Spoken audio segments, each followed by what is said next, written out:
السلام علیکم۔ آپ دیکھ رہے ہیں پاک سندھ 24 نیوز۔ میں ہوں آپ کی ہوسٹ شمائلہ خان۔ ڈوکری سے رپورٹ کر رہے ہیں امان اللہ جہتیال۔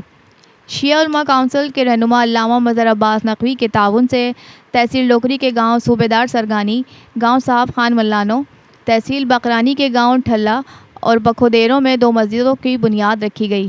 تحصیل ڈوکری اور تحصیل بقرانی میں سیلاب اور بارش متاثرین کے لیے علامہ مظہر عباس نقوی اور ان کی ٹیم اور سوشل ورکرز زوار ارشاد بگیو، زوار ذاکر حسین بگیو، مولوی امیر علی نے مختلف گاؤں کے غریب مستحق لوگوں میں راشن، گرم بستر اور مچھردانیاں تقسیم کی۔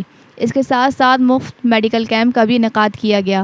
اس موقع پر مقررین علامہ مظہر عباس نقوی، زوار ارشاد بگیو، زوار ذاکر بگیو نے پاک سندھ 24 نیوز سے بات کرتے ہوئے کہا کہ ہم بنا فرق کے مستحق لوگوں کی خدمت کر رہے ہیں۔ ان کا مزید کہنا تھا کہ ہماری کوشش ہے کہ امدادی سامان مستحق لوگوں تک پہنچے تاکہ غریب عوام خوشحال زندگی گزار سکیں۔